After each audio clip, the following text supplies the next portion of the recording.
Hey, welcome back to Cards and Comics, and today I've got my second Marvel graded comic book collection update, and we're starting in the M's. There's going to be a lot of X-Men, so everything's alphabetical, not Silver Age or Bronze Age. It's all alphabetical, and I have some new books that I don't have sorted yet, but I got them here in the pile, and we'll do them at the end, but some fun books. And so we're starting here with Moon Knight number 55, Mark Spector, Moon Knight.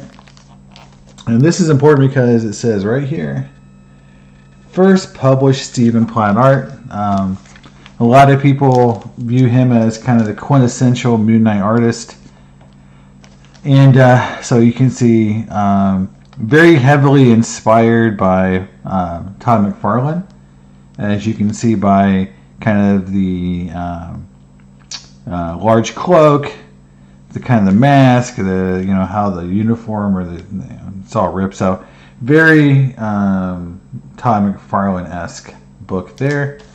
Next up is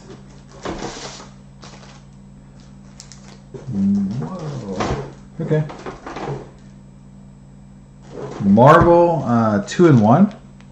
So this is gotta set this right there. Marvel 2-in-1, and this is the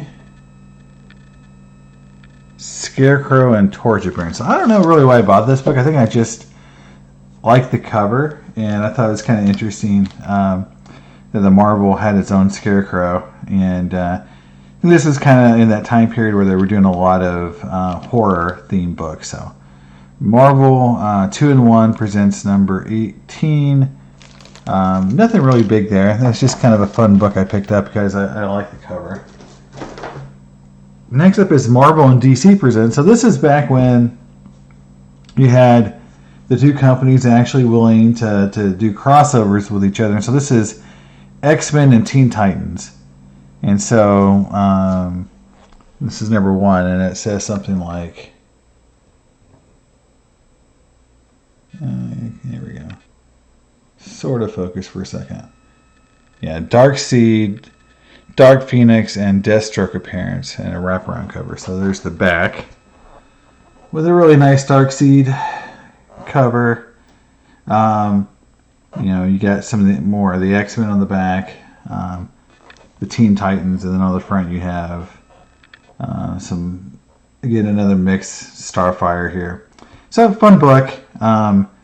Definitely not super expensive, but it's a fun book. Next up is getting to be an expensive book. Moon Girl and Devil Dinosaur 1. So this is first appearance of Moon Girl.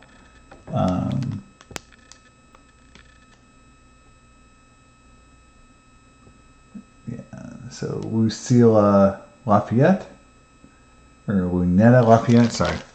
I actually haven't read this. I picked this up in a group of comics, and it's gone up quite a bit in value to $9.8. So I think this is around the $450, $500 range. And there's a lot of rumors that Moon Girl could be coming to some sort of next level.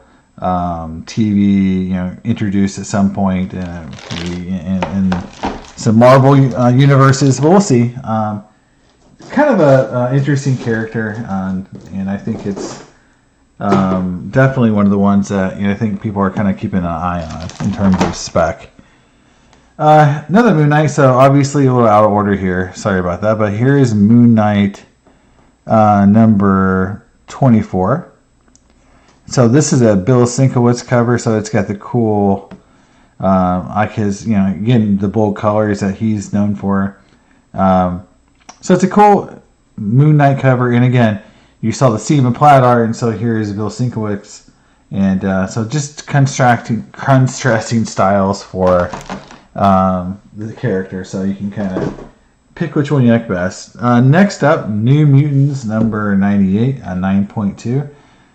So I bought this raw at a comic book shop and sent it in to get graded, and it came back at 9.2. it is what it is. It's got, a few things, wrong with it, but, a raw book. It's a 9.2, still worth a couple $100, and fun pickup. Obviously, it's worth, under $1,000 now as a 9.8. It's gone down quite a bit from its previous high. New X-Men 128. So this is the first appearance of Phantom X, and it's a cool cover. I've always enjoyed this book and the cover. This run with Morrison is either loved or hated, so I kind of dig it, but I know a lot of people didn't like some of this story. But it's Grant Morrison. He's always going to do something a little different. Next up is Nick Fury Shield, number 1. Nick Fury Agent of Shield, number 1. And again, this is, a Jim Steranko cover. And, he did some really cool covers for Shield books back in the day. And it's not a first appearance of anyone, but it's the first Agent of Shield book, number 1. So it's pretty cool. Has some really interesting things going on in that cover. Very cool cover. Getting to be, I would say even like a little iconic. Another one that's, I think this is a really cool cover. It reminds me a little bit of the Batman. In the Batman, it's like, you got like a carriage, but it's the same idea in the background. The Batman 28 book or Detective 28. I have to remember which one it is. I get them mixed up sometimes. But this is Shield 3, Nick Fury, Agent of Shield 3, and I don't think there's any major appearances. Half page of ad for Silver Surfer 1. I'm not sure that's really important enough to make it worth more, but it's a really cool cover.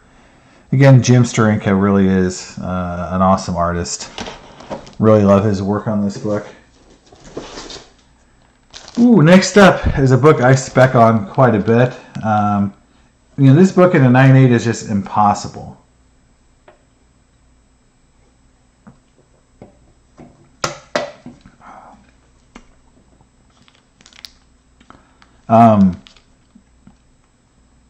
One, two, three. Yeah, this book is really hard to find in a 9.8. So I do think the 9.6 is undervalued. Power Pack, when I was a kid and growing up in comics, this is 84. I really got into comics around 86. This was a fun series, and I do feel like it got into some more serious storylines, so it wasn't overly kiddie. So this is like one of those things that,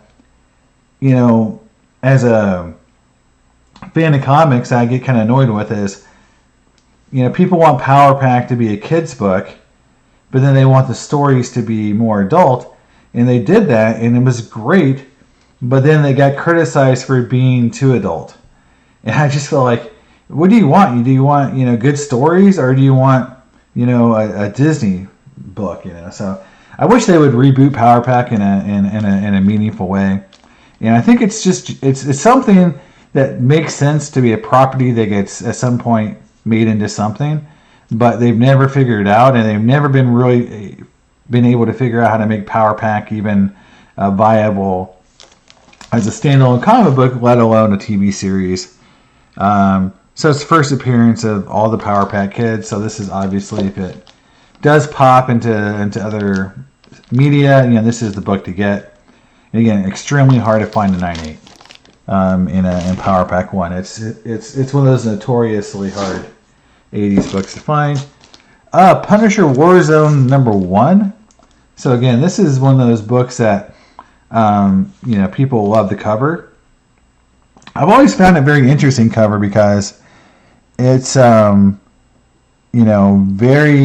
I think it's very Frank Miller-esque, like where you've got the just ginormous torso, or the Liefeld body proportions are just way off.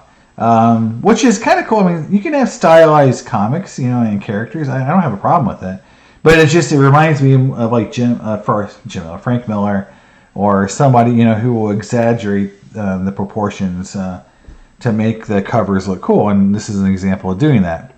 But it's definitely in a very effective form, and Punisher Warzone is a good story as well. So it's got kind of two things going on for it. Red Sonja #1. This doesn't have her first appearance, which is in a Conan book, but it's a great cover, and it's got a ton of stuff going on with it. It reminds me a lot of like a Golden Age cover, even though it came out in '77. It's got a little cheesecake, a lot of stuff going on, bloody snake. It's just, floating heads. This is a really good cover for a first book, and I graded this myself, so unfortunately it came back at 7.5. I was hoping for like an 8.5, so when I bought it. But it's still a cool book, and I'm glad I was able to snag a copy pretty cheap. Next up is a book I graded myself again.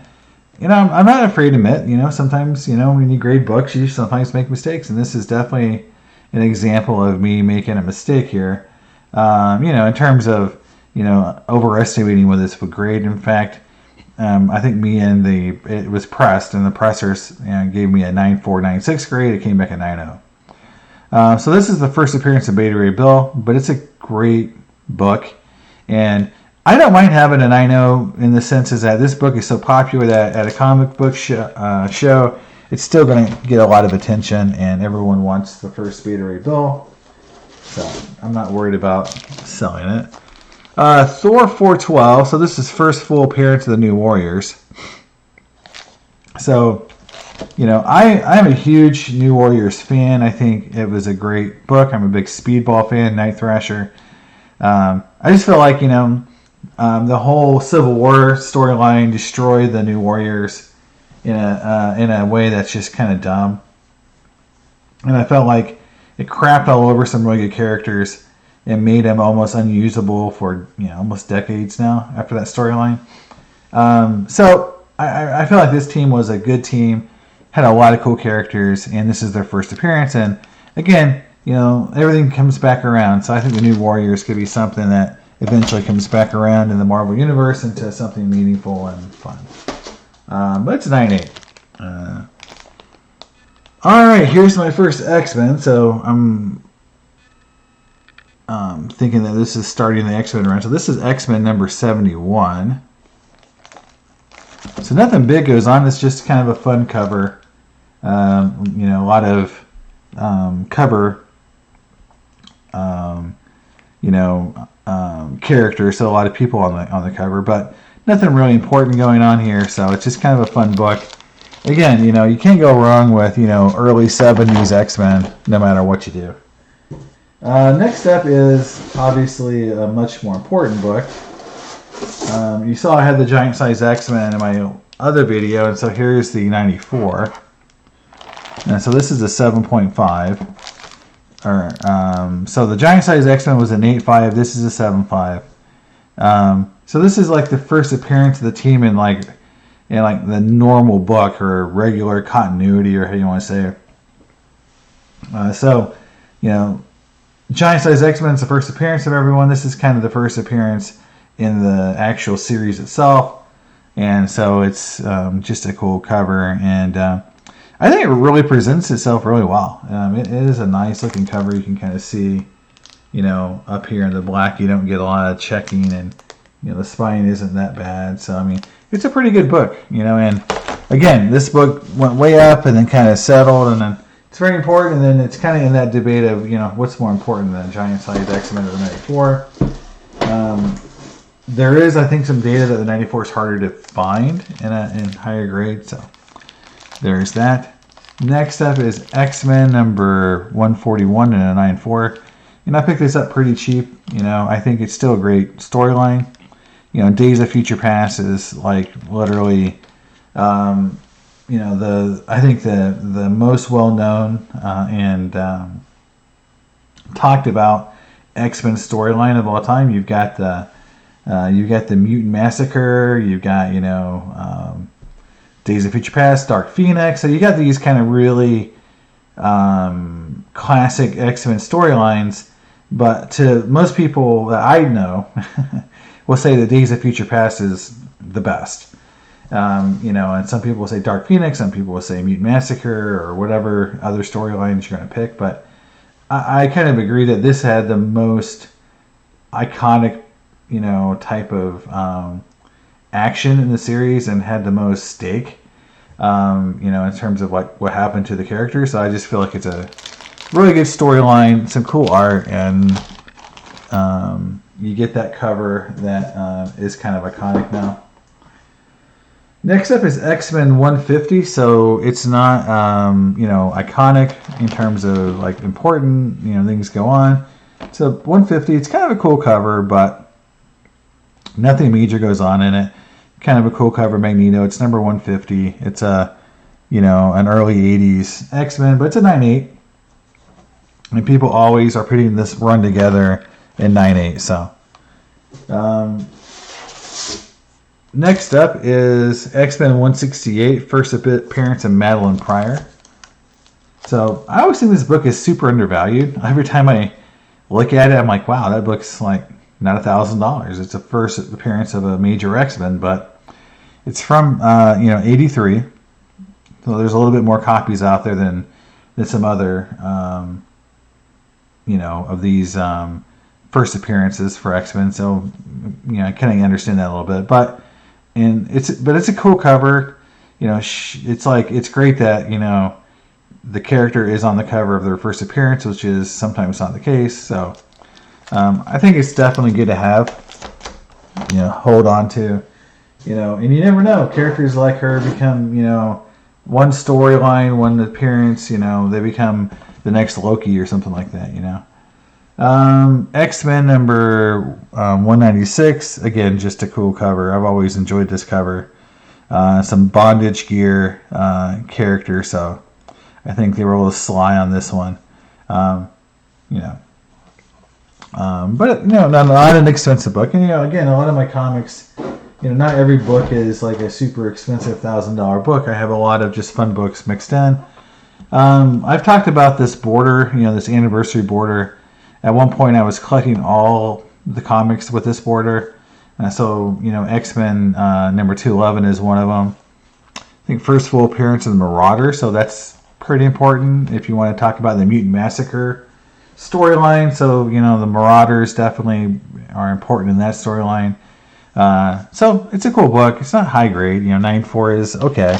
It's not hard to find and a little higher grade though. So I probably picked it up for like $40. 222. Wolverine Sabretooth cover, the 9.6. Can't go wrong. And again, this is a book that's like maybe $50-$60. You sell it at a comic book convention and you'll move it all day long. People like that cover. It's a Mark Silvestri cover, so it's a cool cover. All Wolverine Sabretooth covers, to me are gaining value to a certain extent. 244 X-Men. This is first appearance of Jubilee, and I really think it's interesting that there is an M Squad. I don't really know if they had much important storylines after this or not, but it's just like so many villains of the week type stories back in the day. Whereas the cover itself is just okay, in terms of just what's going on. But it's the first appearance of Jubilee. It's a 9.8. And again, just like with Madeline Pryor, it's a character that's important to the X-Men universe, and you can't go wrong having first appearance of X-Men books, just like this one. So this is 266, first appearance of Gambit, obviously, or first full appearance. If you want to go the cameo route, I think he's in one of the annuals. But I love the cover. Again, great cover, showcasing the character that we care about. He's even in the little box up top, so it'd be awesome if you got a Gambit face here too, but you don't. But you have Gambit all over the cover. It's first full appearance, and everyone, I think, from Marvel thought it was going to be a major character. So I guarantee you, all that was by design, because the character design is pretty awesome, and it's a fun character. Next up, Venom number 9 and a 9.8, and this is first full appearance of Dylan Brock. There you go. This is kind of turned into kind of an iconic book for modern and Donny Cates, and very fun book. You know, I think you got a lot of things going on in this book that make it cool. Cool cover, you know, good storyline. First appearance, so it's definitely a book worth, you know, picking up and holding. Venom Lethal Protector 5. So this is first appearance of Phage, Lasher, Riot, and Agony. So just a lot of symbiote appearances here in this cover. So this is a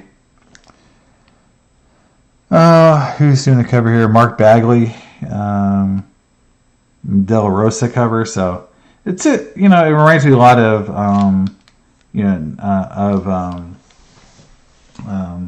gosh, I'm trying to think of the name of the. It's not Sam Keith or Liefeld. It's like designed after, Eric Larson. I'm thinking of Eric Larson. Reminds me a lot of Eric Larson, who came after McFarlane. He kind of took McFarlane, did a little bit more exaggerated, especially on Venom. So that Venom face is definitely an Eric Larson version of Venom face for sure. Next up is a classic book in the 9.6, Wolverine number 1, limited series. Obviously, this is a classic book. You know, it's a book I wish you need in volume if you're going to be at card shows, because it's a book that always sees lots of sales at a show, which is why I have a second one. So that's a 9.6, and then I've got this one, which is a 9.4. So I've got multiple Wolverine number 1s, which you notice I don't really do that, but this is a book I definitely want to carry with me to a convention. Next up is the very cool Wolverine number 8, which is, I think, a very funny and cool Hulk. This is like, what is it? I forget what the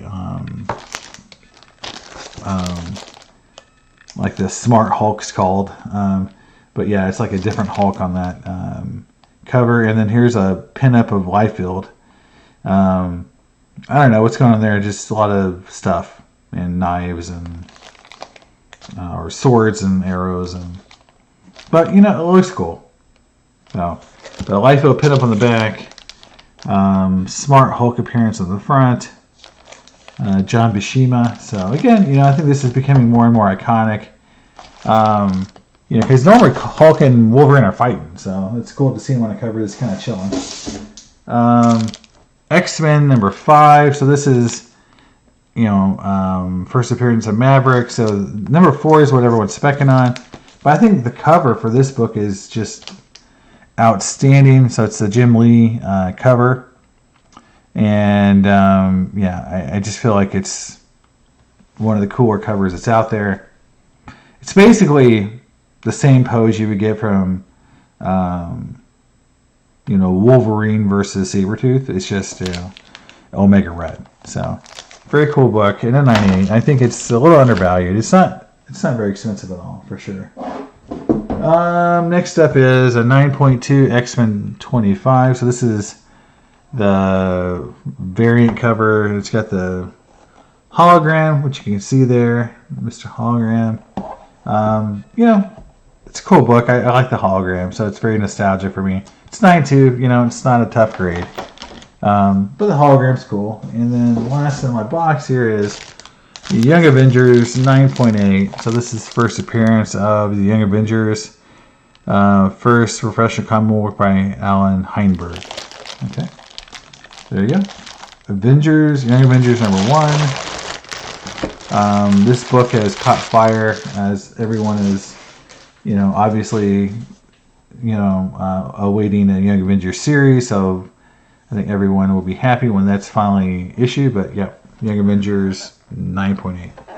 And then the new books that you may have seen in other videos, or just I picked them up in the last couple of days. The first appearance of MODOK tells us Spence 94. I'm going to join the cartoon series that's on Hulu.